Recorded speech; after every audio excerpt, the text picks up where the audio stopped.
Hi guys, उम्मीद है कि आप सब लोग खैरियत से होंगे। तो आज इस वीडियो का जो मकसद है वो सिर्फ़ और सिर्फ कैनेडियन इमिग्रेशन का पॉइंट सिस्टम पर है। हाल ही में मैंने एक दोस्त से मिला तो उसने बताया कि भाई मैं कनाडा जाना चाहता हूँ। तो वो क्या प्रोफेशन से वो शेफ़ है, लेकिन उसका प्रॉब्लम ये है कि उसके पास 10 लाख रुपए नहीं है, इंडियन रुपीज़। तो मैं बोला भाई किस लिए चाहिए इतना रुपये? तो बोला कि उसका एक दोस्त जो है उसने इमिग्रेट कराया किसी एजेंट के थ्रू, तो उसका जो खर्चा है वो 10 लाख आया। तो आपको अगर 10 लाख खर्चा नहीं करना है, आप खुद करना चाहते हैं, तो आप इस प्रोसेस को खुद ही कर सकते हैं। लेकिन ऐसी बात नहीं कि खर्चा नहीं आएगा। जो ये इमिग्रेशन प्रोसेस है इसमें खर्चा तो है ही, जैसे कि आपको कैनेडियन जो फ़ी है, गवर्नमेंट फ़ी है, वो सारा देना है। जो डॉक्यूमेंट वेरिफिकेशन वगैरह होगा उसके लिए फ़ी देना है। तो मैं ये कह रहा था कि काफ़ी सारे जो मेरे जान पहचान में से है, जो मेरे दोस्त है जान पहचान से है, तो ये लोग एलिजिबल है, स्किल्ड है, लेकिन उनके साथ दिक्कत ये है कि उनको प्रॉपर प्रोसेस पता नहीं है कि किस तरह से अप्लाई करना है। तो इसलिए मैंने सोचा कि आज मैं इस वीडियो के ज़रिए तो ये आपको मैं बताऊंगा कि किस तरह से आप इसको स्टार्ट कर सकते हैं। भाई देखिए, ये प्रोसेस जो है कनाडा का थोड़ा सा कॉम्प्लिकेटेड है, ठीक है। काफ़ी सारे स्टेजेस है इसमें। 3 साल का जो इनका टारगेट है लोगों को, मतलब जो परमानेंट रेसिडेंसी देने का, वो लगभग 15 लाख है। मतलब हर साल लगा लीजिए 5 लाख, 500,000 लोग जो है माइग्रेशन करेंगे कनाडा की तरफ। तो आप उनमें से एक हो सकते हैं, ठीक है। आपको अगर सही में लग रहा है कि आप जा सकते हैं और आपका पॉइंट उसमें मैच कर रहा है, स्किल सेट आपके पास है, तो आप इस वीडियो को ज़रूर लाइक करिए और चैनल को सब्सक्राइब करिए। और सारा इन्फॉर्मेशन हम लोग जो है इसमें शेयर करते रहेंगे। आपको जो है हौसला रखना है और उम्मीद जो है वो कायम रहना चाहिए, ठीक है। You should be determined. That is very important because it's going to be a very lengthy process. It takes lot of time and dedication, obviously. And you know, these are all developed countries, so you need to be very organized with your documentation. So that's very vital. तो चलिए मैं आपको अभी process दिखाता हूँ computer पे। अभी मैं रूम पे ही जा रहा हूँ और मैं जाके उसमें फिर बनाऊँगा पूरा प्रोसेस, आपको दिखाऊँगा कि पॉइंट कैलकुलेट कैसे करते हैं। तो ये आगे हम लोग भाई कैनेडियन इमिग्रेशन के जो ऑफिशियल वेबसाइट है वहाँ पे कॉम्प्रिहेंसिव रैंकिंग सिस्टम, इसको CRS बोलते हैं, ठीक है। CRS टूल है ये।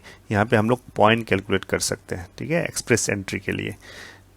तो ये जो ऊपर लिख रहा है आपको, इसका लिंक मैं नीचे डिस्क्रिप्शन में भी दे दूँगा, आप वहाँ से क्लिक करिए और ये पेज में आइए। उसके बाद आपको जाना है नीचे, यूज़ दिस टूल, ठीक है। आप इमिग्रेशन कर रहे हैं और आपका पॉइंट आपको मालूम होना चाहिए कितना है, तो यहाँ पे आइए। तो ये देखिए यहाँ पे है एक number, number 1, what is your marital status, ठीक है। ये आपका सोशल स्टेटस जो है, सिविल स्टेटस जो है, वो आपको यहाँ पे सिलेक्ट करना है। आप मैरिड है, अनमैरिड है, ठीक है, विडो है, एनुअल मैरिज है, किसी कंट्री में है जो उनका डिवोर्स सिस्टम नहीं है तो उनका मैरिज एनुलेशन होता है, तो वो सिलेक्ट करना है, ठीक है। कॉमन लॉ हो गया, डिवोर्स, लीगली सेपरेटेड। तो ये आ गया भाई ऑप्शंस, ठीक है। तो यहाँ से अभी जो हम एक सिनेरियो जो लेंगे आज, वो मैरिड लेंगे, ठीक है। तो चलिए सिलेक्ट करते हैं ये मैरिड, ठीक है। उसके बाद ये है, इज़ योर स्पाउस और कॉमन लॉ पार्टनर सिटीजन और permanent resident of Canada. Spouse common law वो होता है जैसे आपके जो वाइफ है, बीवी है, ठीक है, या फिर जो अगर बीवी वाइफ है तो हस्बैंड उसका स्पाउस हो गया, हस्बैंड है तो वाइफ स्पाउस हो गया, तो वो बेसिकली ये होता है, ठीक है। तो उनमें से मतलब हस्बैंड और वाइफ कोई भी सिटीजन और परमानेंट PR जो बोलते हैं, ठीक है, परमानेंट रेसिडेंट कनाडा का है क्या कोई? तो ऑब्वियसली नहीं होगा। अगर होते तो हम लोग वहीं पे होते ऑब्वियसली कोई नहीं है हम लोग का वहाँ पे। तो चलिए, तो अभी जो है इसमें हम लोग जो ड्रॉप डाउन है नंबर 2, वो अभी हमें अभी सिलेक्ट करना है। तो यहाँ पे हम लोग अभी सिलेक्ट करेंगे नो, हम लोगों का कोई भी वहाँ पे नहीं है। उसके बाद हम लोग जाएंगे 2.2 है यहाँ पे, और एक पॉइंट है, विल योर स्पाउस और common law partner come with you to Canada. जो स्पाउस है, वाइफ है या फिर हस्बैंड है, वो आपके साथ आ रहा है क्या कनाडा? तो यहाँ पे हम लोग नो सिलेक्ट करते हैं, ठीक है, तो नहीं आ रहा करके, ठीक है। तो then will go to number 3। अच्छा, को अगर आप बाद में लाना चाहते हो आप ला सकते हैं, ठीक है। अब यह इसमें यस डालेंगे ना, तो उसमें आपको और भी उनका इंग्लिश क्या है, उनका जॉब क्या है, वो सारे कुछ वहाँ पे डालना पड़ेगा। तो इसलिए हम लोग अभी इस सिनेरियो में लेके चलते हैं कि नो, ओके, आपकी जो वाइफ है नहीं आ रही है आपके साथ। लेट्स गो टू नंबर 3 जो है हाउ ओल्ड आर यू, आपका उम्र क्या है, एज क्या है, ठीक है। तो यहाँ पे जो है हम लोग इस केस के लिए हम लोग एक सिलेक्ट करते हैं, यहाँ पे 17 से लेके 45 तक है और सिलेक्ट करते हैं 35, एक आइडल लेके चलते हैं क्या होता है देखते हैं। 35 पकड़ के अब आपका जो भी है वो डाल सकते हैं, यहाँ पे डाल के चेक कर सकते हैं। Number 4, what is your level of education, आपके पास क्या एडुकेशन है, ठीक है, आपका डिग्री है, डिप्लोमा है, तो वो हमको यहाँ पे जो है यहाँ इन्फॉर्मेशन वो डालनी है। तो यहाँ पे क्या है इनका ऑप्शन कि आपके पास कैनेडियन डिग्री है, डिप्लोमा और सर्टिफिकेट है। अगर आपके पास कैनेडियन डिग्री, डिप्लोमा और सर्टिफिकेट नहीं है, अगर होता तो हम लोग वहीं पे होते हैं ना जाहिर सी बात है। अगर नहीं है तो आपको क्या है, आपका जो भी क्रेडेंशियल है, जो भी सर्टिफिकेट है, वो एजुकेशनल क्रेडेंशियल असेसमेंट बोलते हैं उसको, ECA बोलते हैं उसको, वो हमको एक इवैल्यूएशन करना है, ठीक है। कैनेडियन बेंचमार्क के जो है उनका एजुकेशनल बेंचमार्क के, उसके साथ कंपैटिबिलिटी उनको वो लोग देखेंगे, ठीक है। उसका एजेंसी होता है जैसे कि WES होता है, एक एजेंसी का नाम है, ऐसे 3-4 और भी है। तो ये लोग ECA करते हैं, ये लोग आपके जो पेपर्स है, डॉक्यूमेंट्स है, हमको इनको भेजना पड़ता है, इनका एक फ़ी रहता है, ठीक है, अराउंड कुछ $260 है शायद, if I am not wrong, ठीक है, that we need to check. तो वो बाद में देखते हैं कितना है। तो खैर, तो ये है इनका एजेंसी जहाँ पे हमको हम लोगों का डॉक्यूमेंट्स जो है उनको भेजना रहता है, पूरा प्रोसेस है उसका। तो वो डॉक्यूमेंट्स ये लोग चेक करके बताएंगे कि कैनेडियन स्टैंडर्ड में हम लोगों का क्या लेवल है एजुकेशन का। हम लोगों के पास सर्टिफिकेट है तो उनके इक्विवेलेंट क्या होता है, उसमें डिग्री है तो क्या होता है। तो इस तरह से है, जैसे इंडिया में हम लोगों का ITI डिप्लोमा होता है, 10 के बाद 3 इयर्स का डिप्लोमा होता है, वो एक हो गया। जैसे कि 10+2 हो गया, जूनियर कॉलेज भी बोलते हैं उसको, सीनियर सेकेंडरी भी बोलते हैं, तो वो भी एक हो गया। तो ये सारे चीज़ जो है ये लोग इवेलुएट करते हैं, ये लोग उसको चेक करते हैं, उसके बाद ये लोग एक उनका रिपोर्ट देते हैं, ठीक है। तो वो होता है ये ECA रिपोर्ट। यहाँ पे लेके चलते हैं, जैसे ये सेकेंडरी, डिप्लोमा, ये सब हो गया। तो 1 ईयर प्रोग्राम एट यूनिवर्सिटी हो गया। उसके बाद जो है 2 इयर्स प्रोग्राम भी है, और उसके बाद जो है बैचलर डिग्री भी है, ठीक है। उसके बाद मास्टर्स है और सारे जो पोस्ट ग्रेजुएशन है वो सारे हैं। तो हम लोग ये भी चलते हैं, बैचलर डिग्री सिलेक्ट करते हैं, तो इसको लेके चलते हैं, फिर देखते हैं क्या होता है, पॉइंट्स कितने आते हैं इसके। तो बैचलर डिग्री हम लोग यहाँ पे सिलेक्ट करेंगे, तो ठीक है। तो ये हो गया हमारा बैचलर डिग्री, 3 और मोर ईयर्स हो गया। उसके बाद है 4B, have you earned Canadian degree, diploma और सर्टिफिकेट, ठीक है। तो ये फिर से आ गया। तो यहाँ पे ऑब्वियसली हमने कुछ ऐसा, हमारे पास डिग्री नहीं है तो हम नो सिलेक्ट करेंगे। तो हमारे पास कोई इसका कनाडा का डिग्री, डिप्लोमा, सर्टिफिकेट नहीं है। उसके बाद 5th आ गया ऑफिशियल लैंग्वेज।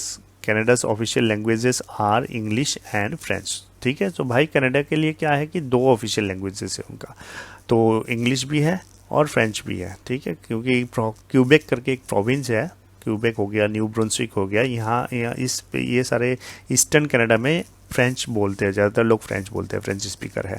तो इसलिए उनके पूरे कनाडा में इनका डुअल जो लैंग्वेज है, इनका नेशनल लैंग्वेज, वो 2 है, ठीक है। आप मतलब दोनों में से दोनों भी सिलेक्ट कर सकते हैं, बहुत अच्छी बात है, उसमें पॉइंट मिलता है।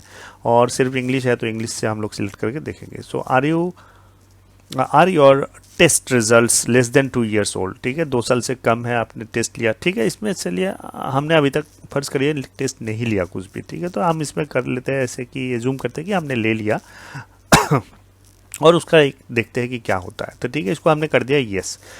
टेस्ट जैसे IELTS हो गया है ना, तो वो इंग्लिश का जो प्रोफिशिएंसी टेस्ट है, इसमें देखिए पास फेल नहीं होता। इसमें आपको क्या है, IELTS में आपका इंग्लिश किस लेवल पे है वो एसेस करते हैं, इसमें कोई पास और फेल वाली बात नहीं है, ठीक है। तो ये टेस्ट आपको ये बताती है कि आपका इंग्लिश मतलब कितना है, ठीक है, 1 to 9 के स्केल में क्या आ रहा है आपका, ठीक है। तो ये यस कर दिया हमने।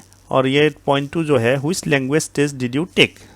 तो जैसे कि लैंग्वेज का अलग अलग है, IELTS है, ऑस्ट्रेलिया के लिए एक PET करके भी है, यहाँ पे CELPIP है, वो जैसे कैनेडियन प्रोग्राम का एक लैंग्वेज है, वैसे कैम्ब्रिज का भी है, ठीक है। तो हम लोग यहाँ पे सिलेक्ट करते हैं IELTS। ये TEF और TCF जो है ये फ्रेंच के लिए होता है, तो हम लोग अभी सिलेक्ट करेंगे IELTS।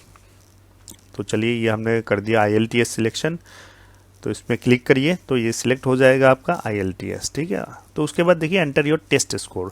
तो हमने अभी टेस्ट नहीं लिया, तो टेस्ट लेने के बाद क्या है, आपको एक स्कोर मतलब जो आपका प्रोफिशिएंसी है इंग्लिश में वो निकल के आता है, ठीक है। तो यहाँ पे जैसे 4 कंपोनेंट्स है लैंग्वेज का, speaking, listening, reading, writing. Speaking आप मतलब आपका जो बोली है, मतलब जो स्पीक करते हैं आप, कितना बोल पाते हैं इंग्लिश में, वो उसका एक स्किल में रिजल्ट आएगा। उसके बाद लिसनिंग का आएगा, आप सुन के उसमें आंसर वगैरह लिखना है। उसके बाद रीडिंग है, एक कंप्रीहेंशन, रीडिंग कंप्रीहेंशन है, आप मतलब वो कर उसका आएगा।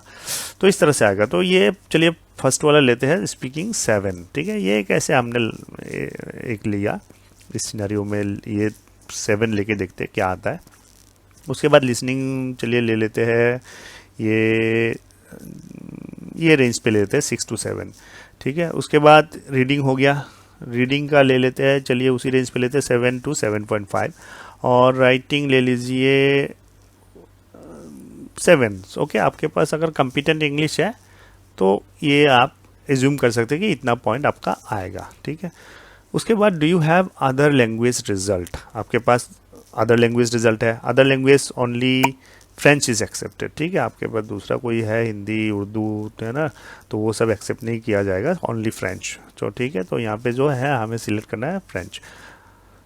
तो आप अगर फ्रेंच आपने नहीं सीखा तो आप ज़रूर सीखिए, क्योंकि मैं पर्सनल एक्सपीरियंस से बता रहा हूँ, काफ़ी सारे मेरे क्लाइंट्स थे जिनका जो 2 पॉइंट 4 पॉइंट ऐसे शॉर्ट हो रहा था, ठीक है। तो मैंने उनको फिर ट्रेनिंग वगैरह दिया, तो उनका वो पॉइंट अचीव करने के लिए उनको फिर वो फ्रेंच टेस्ट लेना पड़ा। तो ये हो गया फ्रेंच का टेस्ट, TEF कनाडा और TCF कनाडा, इनका नाम है ये सारे एग्ज़ाम्स का।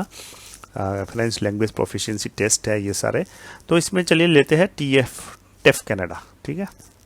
इसका फुल फॉर्म होता है टेस्ट द इवैल्यूएशन फ्रांसे, ठीक है। तो इसको हमने सिलेक्ट करा। तो अभी उसका भी सेम IELTS की तरह ही है। तो इसका 4 इनका टेस्ट्स होते हैं, proficiency test, language proficiency test, speaking, listening, reading and writing, ठीक है। तो हम लोग IELTS की तरह ही इसका थोड़ा स्कोर जो है वो थोड़ा सा अलग है। IELTS बैंड जो होता है ना, तो वो जैसे कि 7, 6, 5, 9, 8 ऐसा होता है। तो इसका थोड़ा सा अलग है, इसमें कि 100, 150, 300 इस तरह का होता है। TEF कनाडा, ठीक है। तो हमने चलिए ले चलते TEF कनाडा। और अगर आपने टेस्ट कुछ नहीं लिया तो हम उसमें नॉट एप्लीकेबल लिख देते हैं कि ज़्यादातर लोगों के पास नहीं रहता ये। उसके बाद नंबर 6 आ गया work experience. In the last 10 years how many years of skilled work experience in Canada do you have. ये देखिए हर जगह पे यहाँ पे ये लोग स्किल्ड वर्क लिखते हैं। मैं हमेशा अपने वीडियो में बोलता हूँ कि भाई आप स्किल डेवलप कीजिए, आपका एक स्किल बने, आप क्या काम करते हैं भाई, उसका आपके पास सर्टिफिकेट है, आपने जो एडुकेशन सर्टिफिकेट और डिग्री डिप्लोमा आपने किया हुआ है, आपका काम उससे रिलेटेड है, ठीक है। तो वो स्किल सेट ज़रूरी है। जैसे आपने मैकेनिकल डिप्लोमा या फिर डिग्री आपने किया, ठीक है, आप उसी फील्ड में काम कर रहे हैं, तो आपका एक स्किल सेट हो गया कि यू आर मैकेनिकल इंजीनियर, ठीक है, you are electrician, electrical technician, ठीक है। इस तरह से आपका स्किल सेट एक ज़रूरी है। कारपेंटर जैसे हो गया, ठीक है, वो है कि नहीं आपके पास डिप्लोमा और काम उसमें कर रहे हैं कि नहीं। तो ये कनाडा के लिए पूछ रहा है, तो हमारे पास कनाडा के लिए, कनाडा में एक्सपीरियंस नहीं है, ठीक है। अगेन अगर होता तो हम वहीं पर सेटल हो जाते अब तक है ना। तो भाई ये है, तो इसमें नन और लेस देन अ ईयर कर लेते हैं, ठीक है। उसके बाद नंबर 2 है in the last 10 years how many total years of foreign skilled work experience do you have. Again ये देखिए skilled work experience do you have, यहाँ पूछ रहा है फॉरेन में, बाहर, ठीक है, बाहर मुल्क में कितना एक्सपीरियंस है आपका। तो यहाँ पे हम लोग अभी लेंगे, जैसे यहाँ पे है 3 years और मोर, ये मैक्सिमम दिखा रहा है आपका। अगर हमारा जो एज है हमने डाला था 35, तो ऑब्वियसली 3 साल के ऊपर ही होंगे सबका हम लोगों का experience. Number 7 do you have A certificate of qualification from A Canadian province, territory और फेडरल बॉडी, ठीक है। यहाँ पे भी हम लोगों का कोई सर्टिफिकेट, डिग्री, डिप्लोमा वो सारे नहीं है, तो उसमें नो सिलेक्ट करते हैं। नेक्स्ट आ रहा है एडिशनल पॉइंट्स। यहाँ पे एडिशनल पॉइंट्स भी हम लोग क्लेम कर सकते हैं। जैसे नंबर 8 पे है do you have a valid job offer supported by labour market impact assessment. तो इसको LMIA बोलते हैं, ठीक है। LMIA जो क्या है, इनका एक एम्प्लॉयर जो है कैनेडियन एम्प्लॉयर, उनका एक सिस्टम है, इनको LMIA असेसमेंट करना पड़ता है। अगर ये कोई भी कंपनी कनाडा से, फॉरेन से अगर इनको हायर करना है किसी वर्कर को, किसी एम्प्लॉय को, ठीक है, कोई भी जैसे ट्रेड में हो गया, तो इनको एक LMIA इशू करना पड़ता है पहले, उसके बाद ही ये लोग क्या है कि वर्क परमिट अप्लाई कर सकते हैं। ठीक है, तो इतना इजी नहीं है ये LMIA मिलना, क्योंकि देखिए काफ़ी सारे जो एजेंट्स हैं ऑलरेडी कनाडा में बैठे हुए हैं, हमारे इंडिया, पाकिस्तान, दुबई ना, शारजा, हर जगह पे बैठे हुए एजेंट, तो इनका भी क्या है थोड़ा सा कहीं ना कहीं लिंक जुगाड़ करके ना ये लोग LMIA कर लेते हैं किसी कंपनी के थ्रू, है ना। तो और कैंडिडेट से इस तरह से 10-12 लाख ले लिया, ठीक है, LMIA करवा दिया। हालांकि जो एम्प्लॉयमेंट रूल है कनाडा में उसमें बहुत ही क्लियरली लिखा हुआ है कि आप जो कैंडिडेट है उससे एक पैसा भी चार्ज नहीं कर सकते, लेकिन ये क्या है प्रैक्टिस करते हैं, under the table they do all this things. So anyways, so ये है LMIA। सो LMIA एम्प्लॉयर्स के लिए होता है, ठीक है। तो ये भी बहुत, आप यहाँ बैठ के आप इसको अप्लाई करेंगे, कनाडा जॉब मिलेगा बहुत मुश्किल है, ठीक है। तो अगर किसी को मिल गया तो बहुत अच्छी बात है भाई, कहीं पे डिमांडिंग पोजीशन है, आपका सब जो स्किल सेट है वो मैच हो रहा है, तो ये फिर कर सकते हैं। वो क्या है कि काफ़ी सारे लोग डंकी लगा के या फिर ऐसे भी ना विजिट वीज़ा लेके वहाँ पे चले जा रहा है, ठीक है, जाके ये लोग पैसा वैसा दे के ये सब थोड़ा सा काम करवा लिया, ठीक है। आप वहाँ पे विजिट वीज़ा जाके फिर आप वर्क परमिट लेंगे, वो इतना इजी नहीं है, क्योंकि वर्क परमिट आपके विजिट वीज़ा पे इशू नहीं होगा। आप विजिट वीज़ा पे अगर जाते भी है फिर वहाँ से आपको एग्जिट करना है, ठीक है, किसी दूसरे कंट्री में जाना है। जैसे लोग जाते हैं वहाँ पे जाके वहाँ से US जाते हैं या फिर मैक्सिको चले जाते हैं, फिर मैक्सिको में फिर वहाँ पे रहते हैं, फिर वहाँ पे फिर तब तक उनका वर्क परमिट का काम हो गया तब फिर वापस आते हैं। तो खैर वो दूसरा स्टोरी हो गया। अब यहाँ पे नो डालते हैं हम लोग कि नहीं है हम लोग के पास ऑफर। नंबर 9 हो गया, do you have a nomination certificate from a province or territory, ठीक है। नॉमिनेशन सर्टिफिकेट ये हो गया PNP प्रोग्राम बोलते हैं इसको। जैसे कि कनाडा में टोटल 13 है, 13 प्रोविंस एंड टेरिटरीज है, ठीक है। तो उनमें से कोई भी टेरिटरी या फिर आपको प्रोविंस स्पॉन्सर करता है, ये जो नॉमिनेशन है वो बेसिकली स्पॉन्सरशिप जैसा है। डायरेक्ट कोई एम्प्लॉयर नहीं, डायरेक्ट प्रोविंस आपको स्पॉन्सर कर रहा है कि भाई हमको ये इस प्रोविंस में इस बंदे को हमें चाहिए, ठीक है। वो है नहीं, वो नो डालते हैं हम लोग अभी फ़िलहाल, बाद में आपको दिखाता हूँ प्रोविंस क्या होता है। तो नंबर 10 में आ गया, अगेन डू यू और योर स्पाउस और common law partner if they will come with you to Canada have at least one brother और sister living in Canada with citizen और परमानेंट रेसिडेंट, ठीक है। आप या फिर आपके जो स्पाउस है, आपके जो वाइफ है, पार्टनर है, उनका कोई भाई बहन सिबलिंग जो होता है ना, भाई ब्रदर सिस्टर, कोई वहाँ पे कनाडा में है एज ए सिटीजन और PR।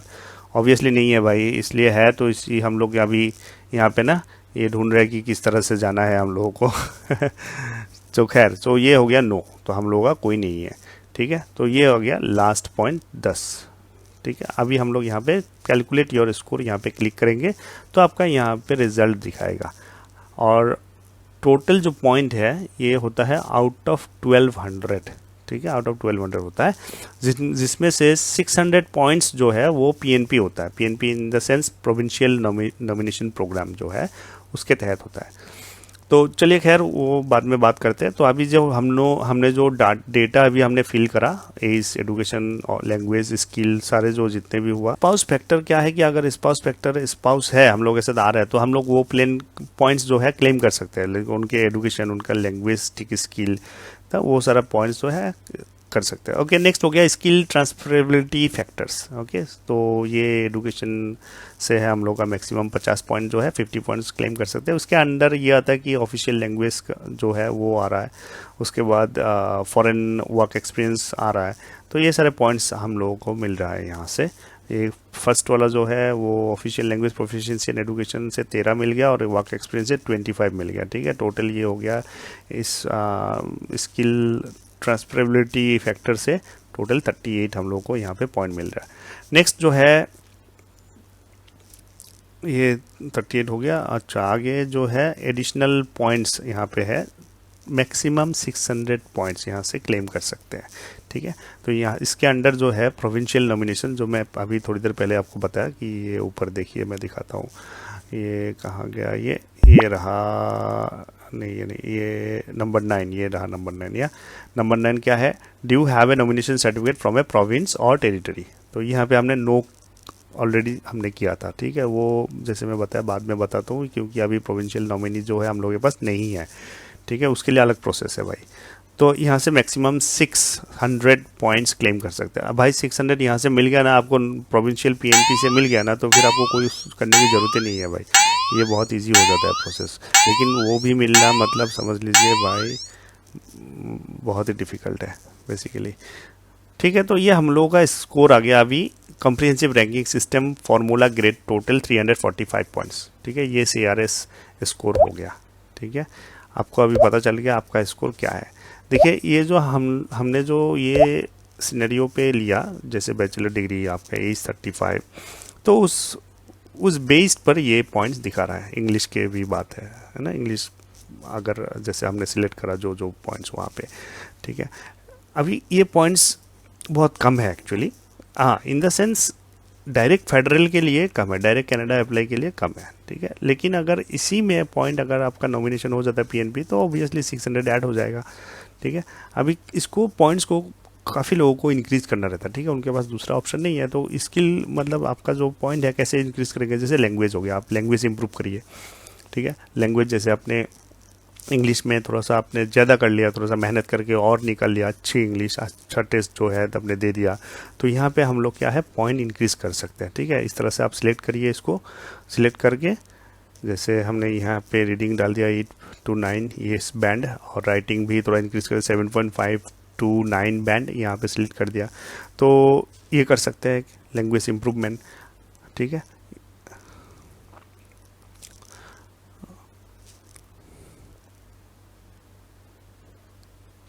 तो अभी देखिए हम लोग का क्या है, इसमें कैलकुलेट करेंगे अभी, तो इसमें क्या पॉइंट आएगा अभी देखते हैं। 360 आ गया, ठीक है, 300 कुछ 45 था हम लोगों का, अभी 360 हो गया, तो काफ़ी मतलब इजाफा हो गया पॉइंट का यहाँ पे। तो उसी तरह अगर आप फ्रेंच सीख लेते हैं, तो do you have other language test, so हमने चलिए इस पे ले लीजिए कि आपके पास टेफ कनाडा है, फ्रेंच लैंग्वेज स्किल है, आप कुछ महीने का कोर्स कर लीजिए, उसमें से आप क्लेम कर सकते हैं फ्रेंड पॉइंट्स, है ना। आप उसका टेस्ट दे दीजिए, एक प्रोफिशिएंसी टेस्ट।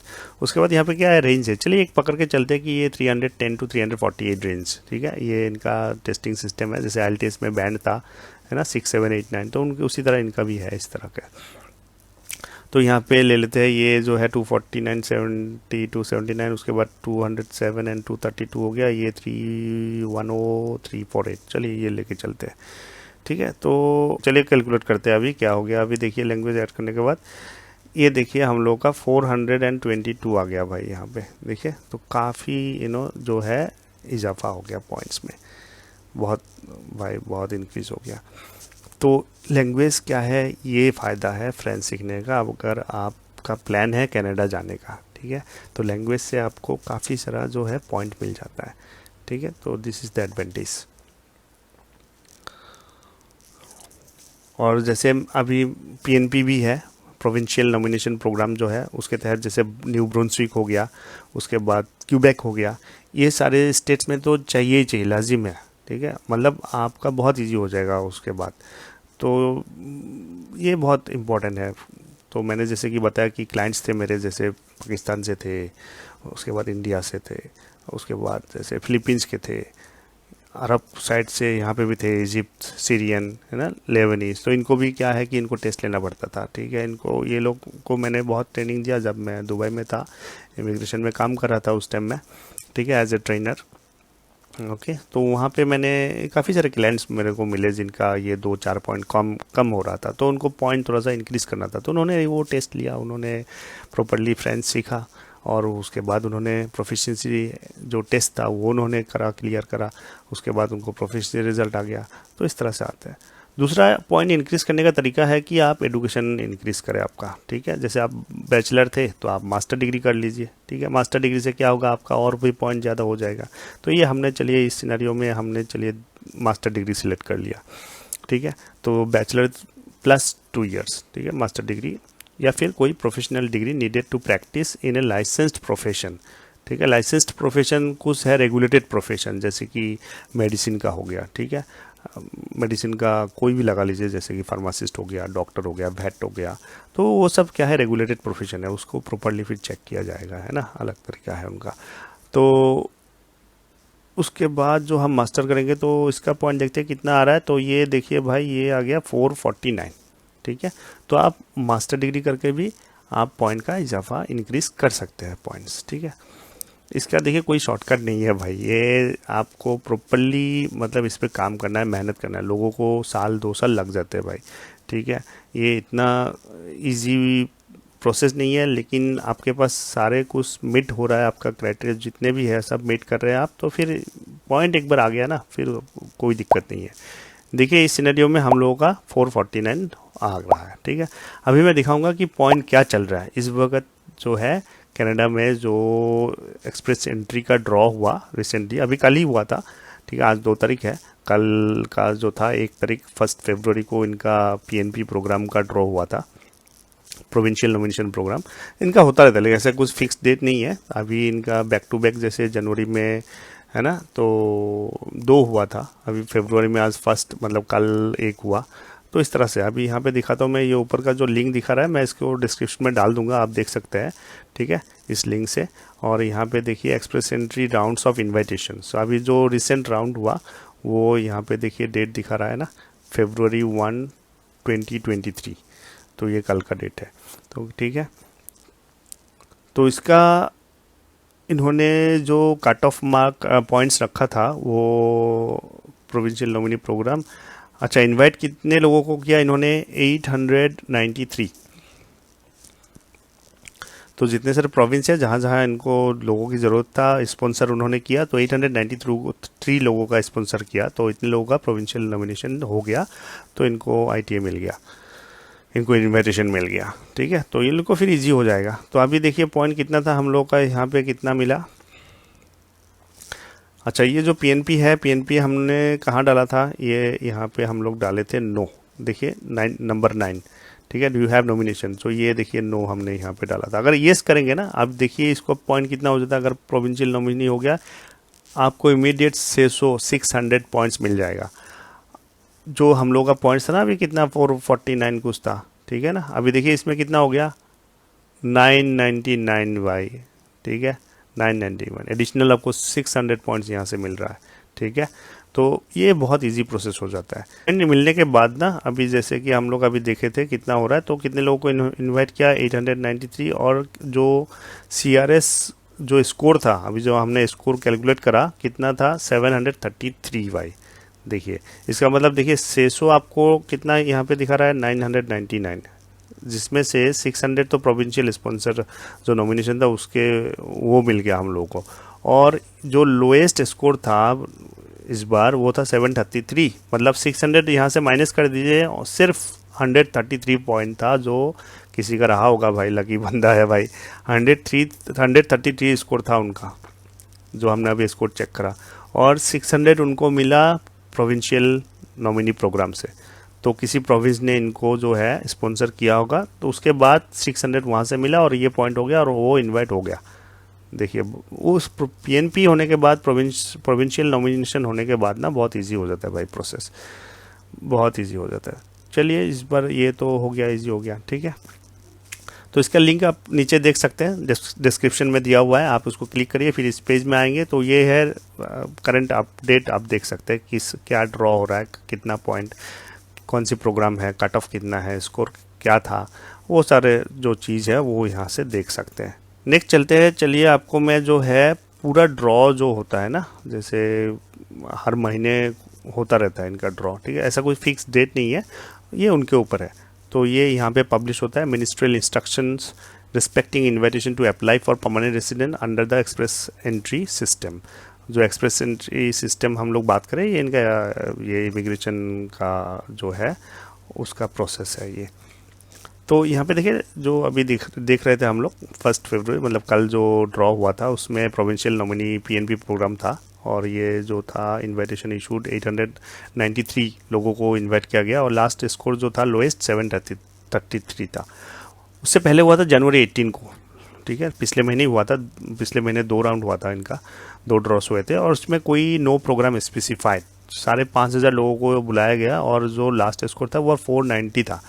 ये जो आप देख रहे हैं 490, ये बिना नॉमिनेशन के, ठीक है। तो अभी इतना पॉइंट हम लोगों का जो है, जो हम लोग यहाँ पे था ना, तो ये तो बिना मतलब ये पीएनपी लेके था, प्रोविंशियल नॉमिनेशन देने के बाद था। अगर इसको हम नो करते हैं, कोई प्रोविंशियल नॉमिनेशन नहीं है हमारे पास, और इसको कैलकुलेट करते हैं, जैसे हमने जो अभी जो डेटा फिल किया, तो 449, तो कितना आ रहा है 490, तो स्टिल बिट लेस, ठीक है, स्टिल बिट लेस। तो लेकिन ये क्या है, फिक्स नहीं है, ये कम ज़्यादा होता रहता है, ठीक है। ये उनके ऊपर डिपेंड है कि कितने सारे लोग उस पुल में है, ठीक है। कोई क्वालिफाइड है, एक्सपीरियंस वाले है, कैनेडियन डिग्री, डिप्लोमा, सर्टिफिकेट कुछ ना कुछ है, तो उनको पॉइंट थोड़ा सा ऑब्वियसली ज़्यादा मिलेगा। मुझे याद है अभी 2 साल पहले ये 100 पॉइंट है ना 432 भी था, ठीक है, ऐसा भी था, ठीक है। तो हो सकता है कि अभी जैसे कि 20 में बंद था प्रोग्राम, हाँ, तो इस बहुत दिनों के बाद ये स्टार्ट हुआ अभी फिर से। तो इसमें सारे जो पॉइंट्स है 400, 491 है, 500 भी है, काफ़ी हाई भी है, 533 भी है, ठीक है। और प्रोविंशियल नॉमिनेशन जो है वो सारे देखिए 700 प्लस है।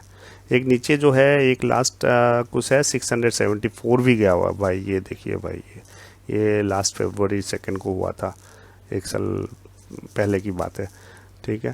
तो ये पीएनपी प्रोग्राम है भाई,